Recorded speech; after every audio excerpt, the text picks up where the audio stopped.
Hey y'all, I'm gonna try to cover all three builds for Blackguard that I think are currently viable.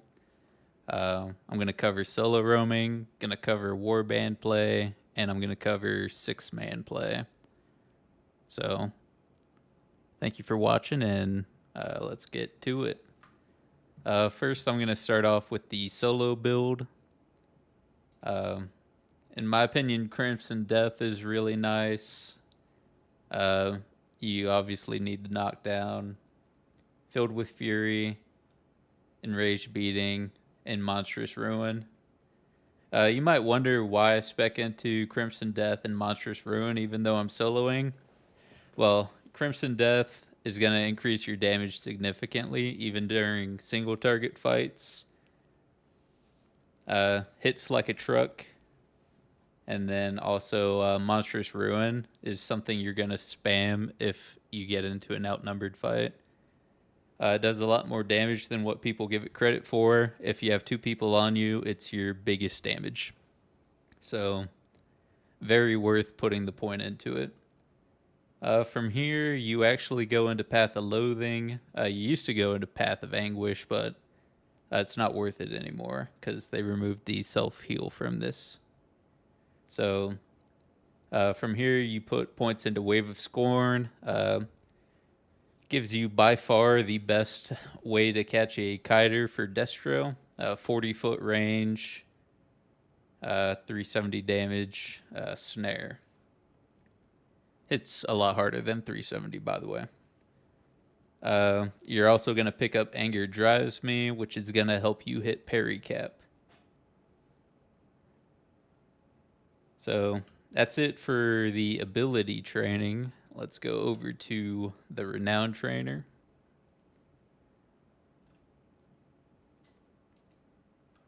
So for Renown points, I'm only 75 on this Blackguard. If you followed me for a while, I've had about 10 of each Destro tank to Renown rank 80. So this is probably like my eighth, or will be my eighth Renown rank 80 Blackguard. So put 4 points into strength so far. 1 point into quick escape, and I'll explain why in the next bit. And then for defensives, max parry, 3 into def defender, and 2 into feudal strikes.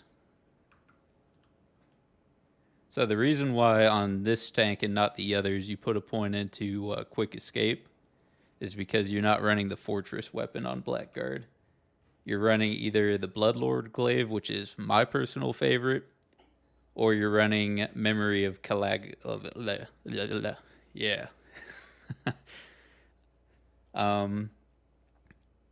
Memory will also help you hit parry cap a lot easier, and it does give the jolt. But Bloodlord is just overall more damage, higher crit chance, more melee power. So I tend to run with that. Plus, it's the slowest weapon you can get for a Blackguard, which makes you hit harder. So since I'm only Renown rank 75 on this Blackguard, I'm still wearing a lot of Vank, but it goes the same as like Chosen and Blackwork for solo roaming, where you run 3 pieces of Warlord, the Cloak Boots chest, and then you run 5-piece Offsov for the crit chance and crit damage. From there, the obvious AP and HP regen pocket items. 2 pan links are gonna be best for Blackguard. And the Sentinel Jewel, depending on if you're using Kalaganos or you're using Bloodlord Glaive. If you're using Bloodlord Glaive, you use the Parry Jewel and the Sentinel. And if you're using this, you use Regen. Reason being, if you're using this and then you're also using a Parry Jewel in here, you're guaranteed to go over parry cap, which is 75%, which you do not want. And you might be thinking, I'm only at 40% parry. This brings me up to 50. My tactic will bring me up to 75 whenever I'm in combat. And then if I have a parry jewel in here, I'm overcapped for no reason by 6%. So depends on what weapon you're running for the jewel for this. Only reason why I have a gun bad ruby in is because I don't have the off-sov jewel yet. So that does it for gear. Let's do tactics next for solo. Thirst for Death, pretty obvious why. Crit equals good. Filled with Fury, crit equals good. Monstrous Ruin. This one's actually going to change depending on like what you're fighting in the lakes. If you find a lot of witch hunters, you're going to use Monstrous Ruin. If you're getting kited a lot, though, you swap it for... Yeah, I can't remember the name of it. This Endless Pursuit. It works the same way, kind of, as like... Close to the same as Fortress Weapon, just better. So if you're fighting a lot of Archmages on Blackguard, which Blackguard can actually kill, you swap to Endless Pursuit over Monstrous Ruin. And then the last tactic is Anger Drives Me, which you will never change. So the only one you're really changing is Monstrous Ruin for Endless Pursuit. Or maybe a different Fury builder, but you don't really have to worry about that too much. Lastly, let's go to the training dummy, and I'll go over a somewhat rotation. All right, I finally made it over to the target dummies. So the biggest thing for Blackguard is making sure you're at 100 hatred when you're using Horrific Wound. The reason why is because every 25 hate, it goes up by about 300. So usually what I end up doing is Crippling Anger. You might wonder why I'm applying a snare at the start, even if they're not kiting me. 855 damage over 10 seconds. By far your highest damage ability. So Crippling Anger into Enraged Beating, into Crimson Death, and then from here it's gonna depend on how much hatred you have. Sometimes you get lucky off crits and you're already at 100. I'm not, so Crippling Anger again, Horrific Wound, and from here is your burst. So Taunt, Crimson Death, Knockdown, Demo Strike, into Enraged Beating. And that is by far your highest damage burst window that you can do. So everything else pretty situational. If you're running a strength pot, you're not going to use Brutal Smash. If you are, or you're not using a strength pot, you are going to use it. Some other things to note are if you're using Savage Vigor Liniment, you're going to build hatred faster because you're critting more.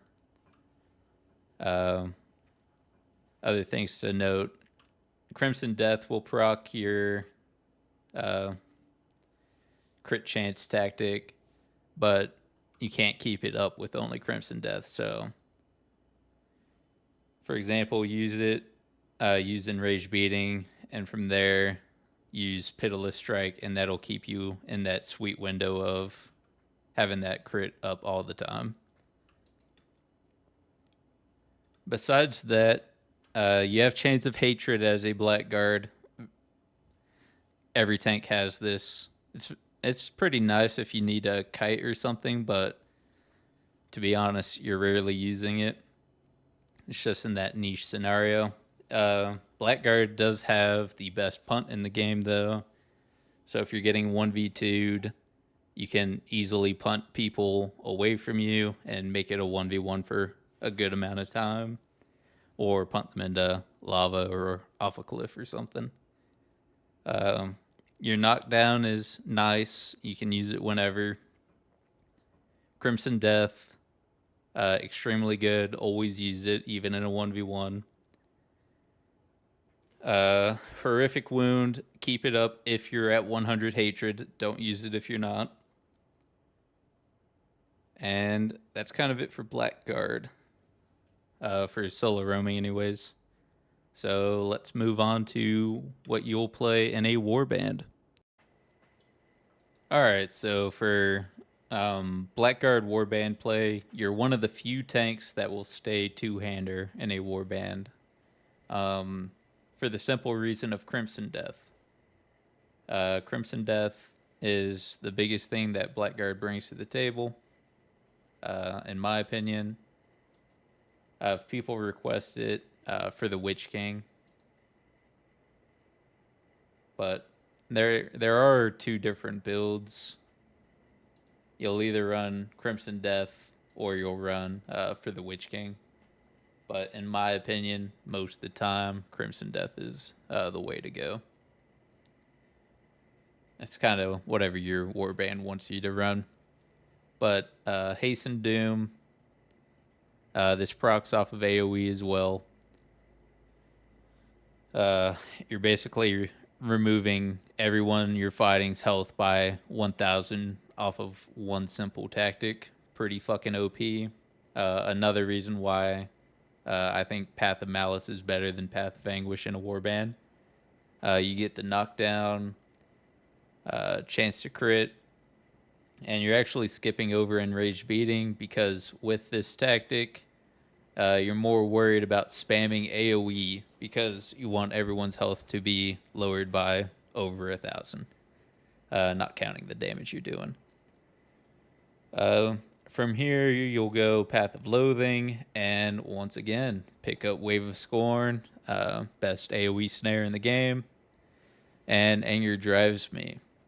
You need this in a warband, especially since you're forced to go two-hand, because you need all the defense you can get since you don't have a shield. So that's why I say no matter what, you're either Path of Malice or you're Path of Anguish. If you're both, you're just going to be squishy and die. From here, let's go to Renown.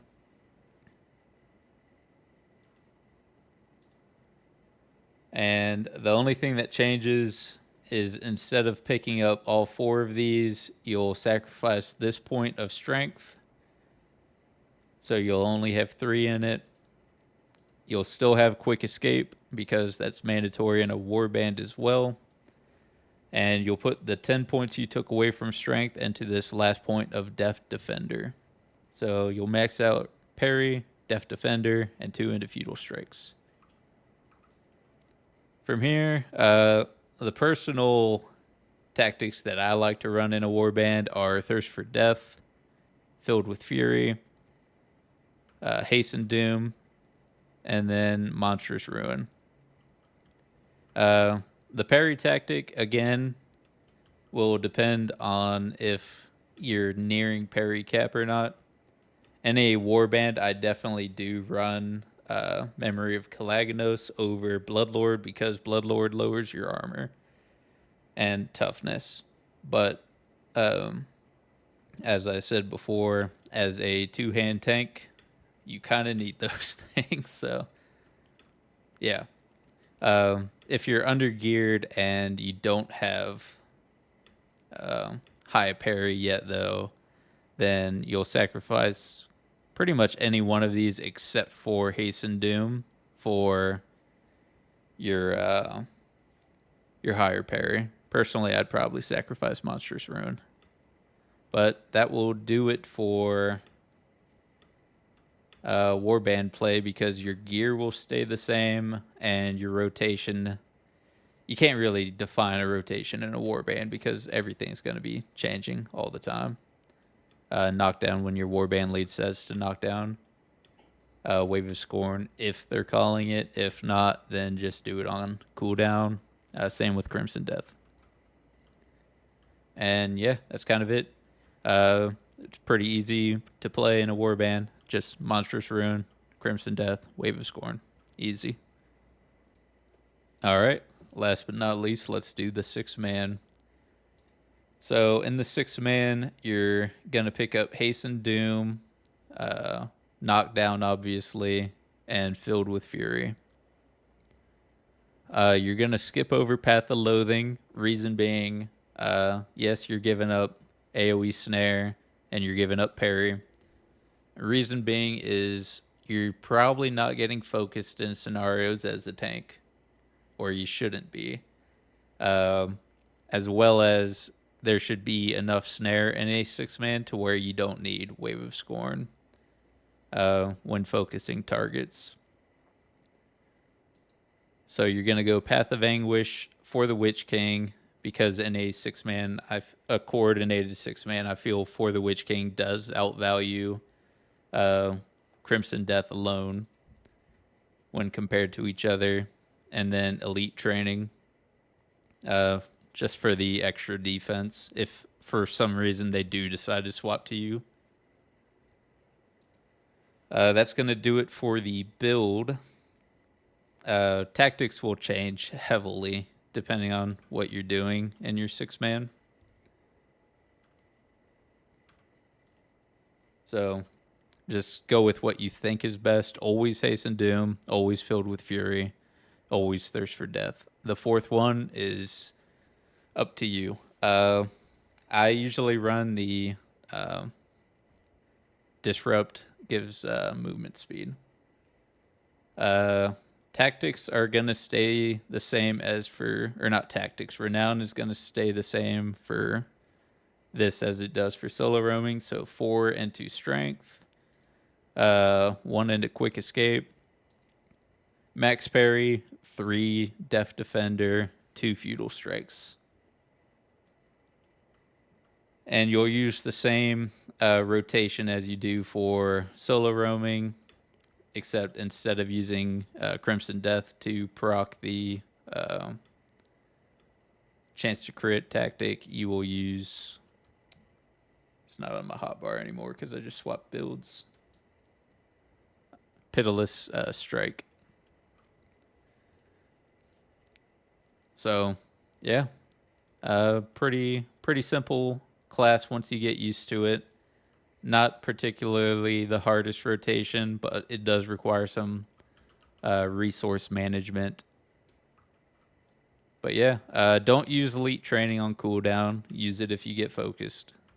Or if your Dark Protector gets focused. But yep, that'll be it. Thank you guys for watching and have a great day. See you.